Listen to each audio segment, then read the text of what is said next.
Good afternoon, and today we have a pleasure of interviewing my friend, psychotherapist from Paris, France, Anastasia Piatakhina-Gire. And again, thank you very much to our audience. If you have trouble sleeping or sleep next to the snoring partner, the program gonna be very interesting for you because we're talking about heroes of my book devoted to people who cannot sleep. And if you're a medical professional who, just like us, trying to put a little pieces of disease of evolution or sleep apnea together and passionate about that, hopefully today you're gonna find some missing pieces. And of course, my first part, I want to introduce my dear friend Anastasia, and I think her, story and the specialty she chose really reflect the topic we're going to talk about. We're going to talk about unique window of psychotherapy for immigrants. As you know, I'm originally from Russia, from St. Petersburg, Russia, just like Anastasia. And, I live in United States. Anastasia live in France. And I was always so impressed how, after, she's a very talented person and she has a lot of creative, pathways or creative choices she could have pursued. She got the education and got the license and practiced psychotherapy for immigrants. And the heroes of my book, who I explore through many, many, many chapters, they also immigrants. And immigrants, we have immigrants from many different countries. They facing some unique problems, what usually people don't talk about. So Anastasia practicing psychotherapy in France, and I'm going to put her website underneath this interview. And if you have any friends or yourself, you want to get very specific approach of psychotherapy for immigrants, she would be a wonderful person. Yes, everything on her website devoted to her education, and she's constantly, increasing her level of knowledge. And she's author of the books. I put them on the screen, and you can find them on Amazon. So my first question to you, Anastasia, would be: what's so different in psychotherapy for immigrants versus to native-born people? What specific technique or approaches psychotherapists have to use to make this therapy successful? Hi, Maria. Thank you for having me and welcoming me, and thank you for the kind words about my work and my books. Look, I'm very excited to be here. I think we come to kind of the same topic from two different pathways, and I'm always very interested in kind of having this cross-disciplinary conversation. So, psychotherapy with immigrants. I don't know if I would talk about a particular approach. I would rather say that, the approach doesn't maybe matter that much. What does matter, though, is the kind of particular attunement or curiosity for displacement-related distress. And this is something that, a therapist from, practicing any kind of approach can develop.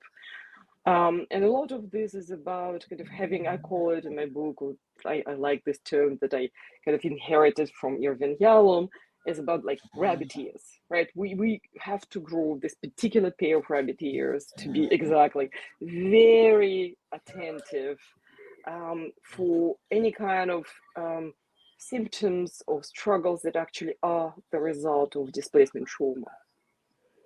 I have a question. What immigrants always look like a progress from outside. They're ambitious, they have a lot of energy, and your pathway and my pathway actually representation of that. We have to always go forward, always smile, be on top of every single topic possible.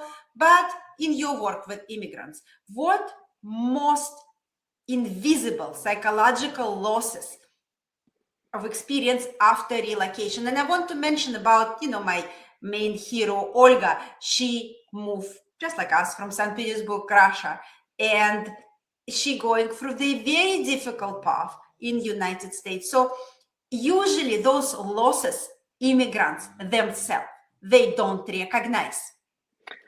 Look, I totally agree with you. I think there is a lot, and that's why I've written these books, because a lot of this displacement-related material is kind of unseen or missed in therapy.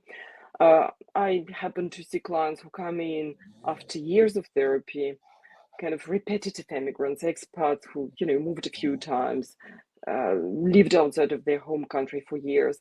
And when I kind of ask them about their previous therapy, they often say, I haven't talked about that. That wasn't my focus. I talked about work problems, or I talked about parenting, whatever, relational problems, but we never mentioned like my immigration status. Like, it just didn't come up. And this is very interesting, because in my experience, and I only work with immigrants and expats in the way, and I've been doing this for many years, what I always see, but again, I'm very curious about that, is how much that trauma and that crisis, because displacement is trauma and crisis, actually, psychologically speaking, how much this comes up in every area of people's lives. And Maria, you see the kind of, problems with sleeping and breathing. I see many other symptoms, right? So symptoms are multiple, and they come up because there's this initial kind of hidden struggle. And for me, what's hidden is not just some form of loss, because of course, losing the familiar is extremely difficult, right? We lose the familiarity of the language, of the space, of people. And that is really disorienting and confusing, and takes a lot of readjusting our identity, the way we function in the world, right? So that's what we do in therapy. We kind of facilitate that process. That's why therapy is particularly useful during the experience of displacement or immigration. But what also stays totally hidden, I think it's very important, so I really would like to name it. It's the feeling of shame. Right. Oh, why? Right, because feeling different, feeling kind of not being quite clear about the local codes, no matter for how long we live in the country, right? I've been living in France for 20, almost 30 years, actually, at this point. It's terrible to say. Sometimes maybe I will miss, maybe not much, but even after all these years, I'll maybe lose a little clue, a reference to some pop culture. Something will, even after all these years, I'll miss, because I'm not from here. No matter how well I speak the language, no matter how fluent I am, I'll miss something. And this, or you misspell something, right? You mispronounce something. You have your accent, I have my accent, we'll have it. That creates that underlying feeling of shame, not being quite good enough or performed enough. And that's what immigrants constantly defend against, right? And what you've described, and that's probably the case of your character in your book, is this: the way we kind of defend against this shame is often in this overperformance, right? We feel like we really have to make it, right? We have to be extra good at these things. I have to lose this accent. I have to be the best at my job. I have to write the best book, more books. We're very familiar with that, right? So that's how we defend. This is, but that so under kind of in therapy, what we do, we kind of try to figure out what is behind the curtain, what is behind the facade. And it's usually very helpful, with clients. It's so interesting when you talk about that. It's not, like things what we face in life. The first thing they affect is sleep. If something bothering, that's some people describe it as racing thoughts. Some people, say I wake up and then, I cannot fall asleep. So that's a very dominating force. You're talking about shame, what behind the facade. When I try to figure out what behind the facade, for me personally, I can use the different word. I can use the word fear. Fear. I'm scared. So that's, totally open vulnerability. Yes, true. I'm scared, and I put it in my book also in the word of my heroes. I'm scared to wake up one day and be in line, for the shoes, for example, or for bread. So I really don't want to do that. And Yeah. that fear, how far I can go from that, point of being in line.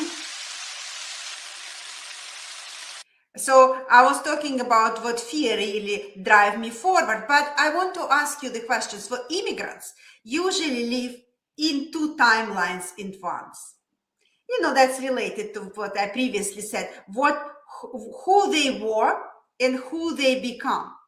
And how psychotherapy integrate those two identities and that split between the cultures. And important thing I never realized until I start preparing for our interview about the language, mother tongue, and English. For me, it's English. And I really would like to speak, I really like to express myself, and it's usually happen in English.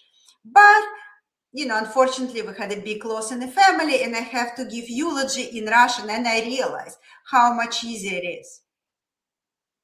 Right, we forget. Right, Yeah. we adjust and we forget. Look, I totally agree with you. I think you kind of pointed out at something that is really, really important to kind of therapy with this population. And it's about identity, right? The process of identity integration for me is the kind of final goal of successful therapy in immigration, or any successful therapy, really.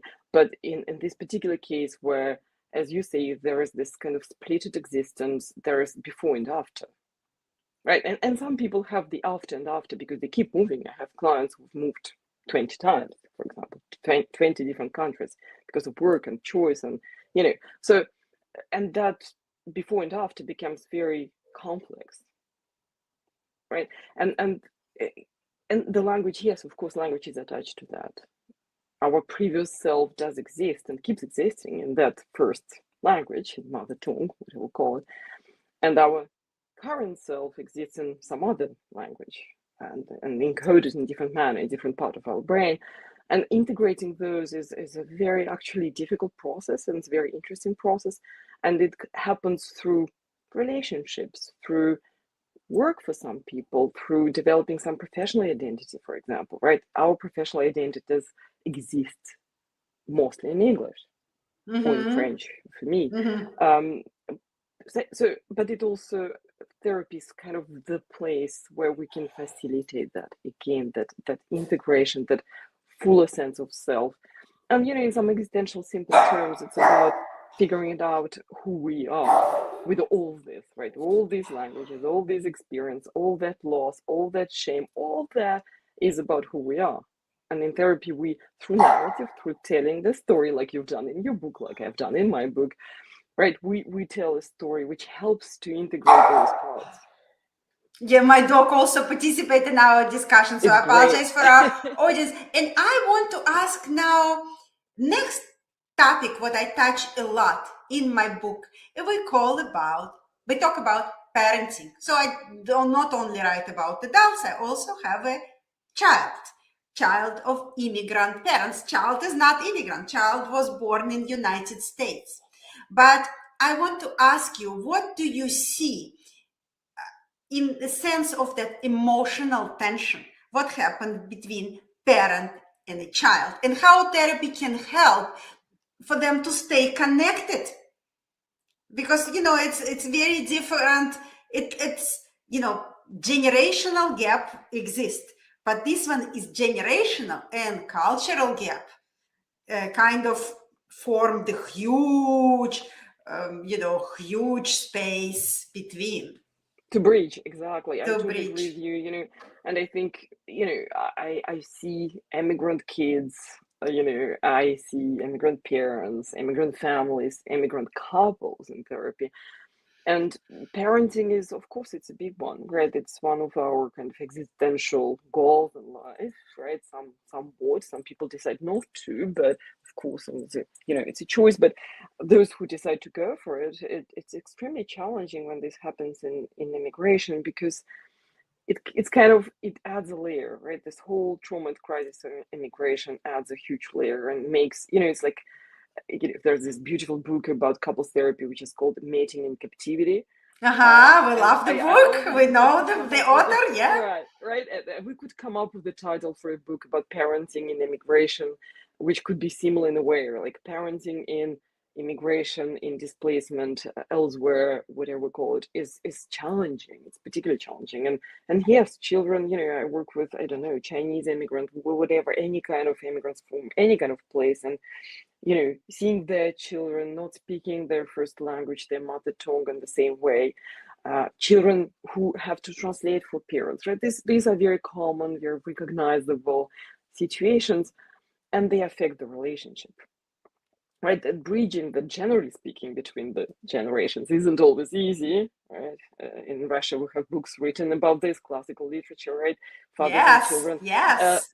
But if that happens, that bridging has to happen also between, as you say, the cultural gap, a linguistic gap sometimes, this becomes much trickier.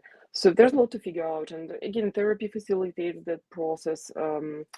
We model something for our clients, right? We as therapists, we help to kind of learn how to do that relational bridging, how to better understand ourselves and therefore our children, right? Because if we know ourselves as parents and how our own history impacted or is impacting our parenting, we have better chances to be better parents for our kids. This is beautiful what you said. By preparing for our interview, I have a friend here who is also a psychotherapist, and she said something I really want to bring it to the interview because questions of parenting, they central question of my life for the last 20 years. So she said when she see kids, a lot of kids in the age 30, usually female, come to her and they really upset about the parents. It was a big article in New York Times, why now, cutting those relationships, isolating parents, very, very popular. It's not single case. It's become like a generational trend. And I'm in my book club. We talk a lot about the books about that. Then, child just cut the parent off. Never, never we're going to be on the same island ever again. And my friend psychotherapist said, but when she talked to those clients, she always, through the client, somebody who is a child of 30 years old, she see the parents with a lot of trauma and how these actions upon this trauma of the parent reflected on the parenting skills. So I think, your topic and the books, what we have on the screen, they can be very useful for somebody who, just like me, always try to be a better parent and get them, have a good relationship with the kids, or at least to be on a speaking terms. Let's put it without ambition. Look, I think I absolutely agree with you and your colleague, my colleague and my friend.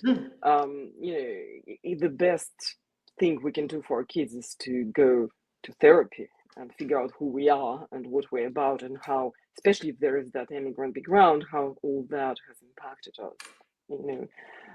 That will help us to parent better. The trend, it's I read that article too, and I think it's very, it really was very right.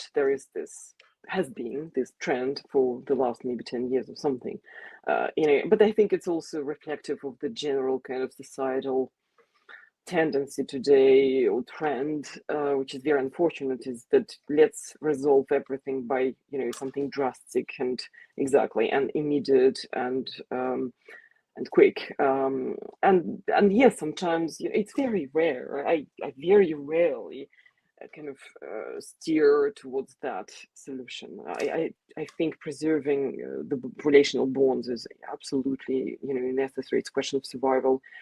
Humans are social species. Intimate bonds matter to us. Sometimes it kind of maintaining them comes with a very high cost, and then we have to question those bonds. But I'd rather go towards let's see what we can do about it, how we can improve the relationship before kind of drastically cutting anyone off. No, I agree with you because, I also gonna interview the specialist on longevity. That topic is very popular in the United States. And one of his central topic is multi-generational family. Like he's Italian. He's going to talk about how in Italy, different, generations have different Yeah. relationship, and it's a lot of emotional work you need to do to keep those relationships. That's a very difficult luggage. It's so much easier to just cut off. Right, but there is a cost, That's a for the cost. cutting It's a off, right? huge cost. It's always And double-sided exactly, sword.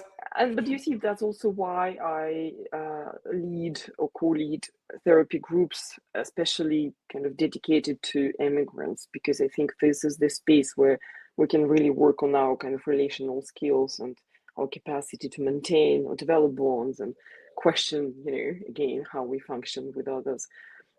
Which I think, again, for immigrant clients is something that is extremely beneficial and helpful as well.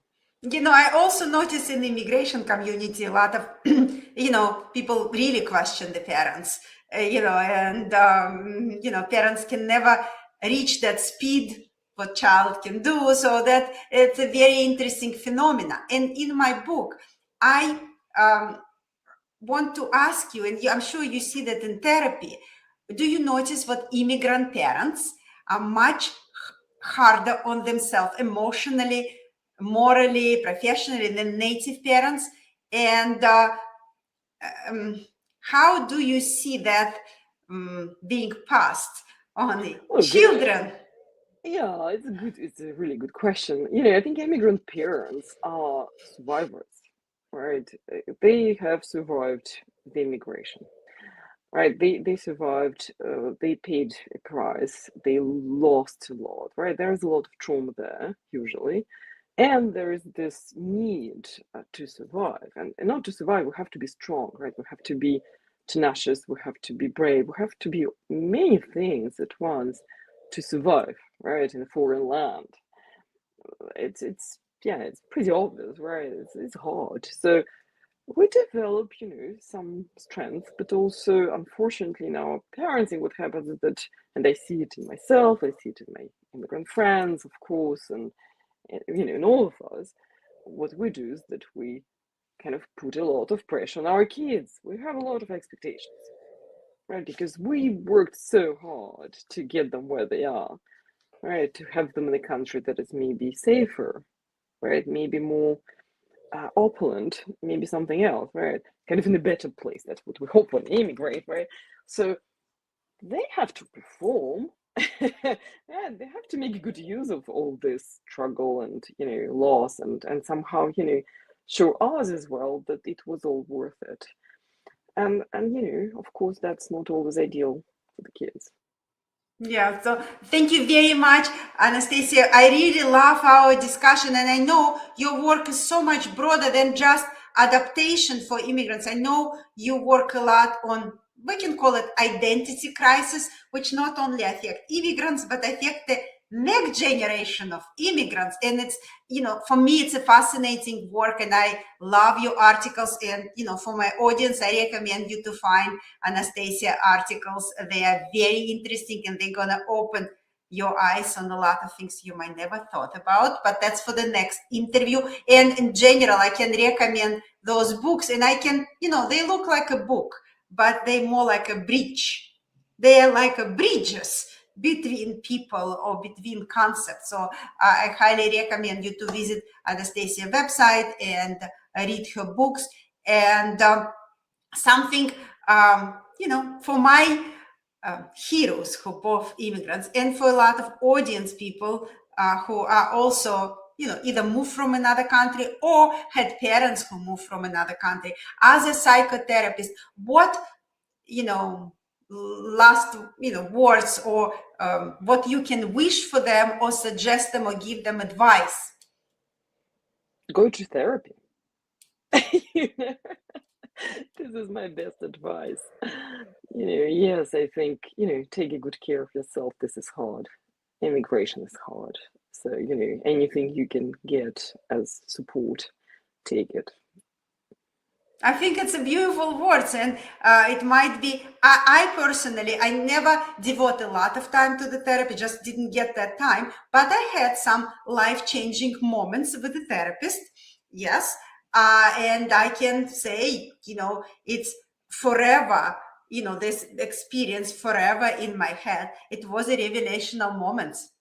So I love this specialty. I read a lot about that. And I think if somebody wants to find out important things about your soul, that's a great place to find. It is. Thank you, Maria. Thank you.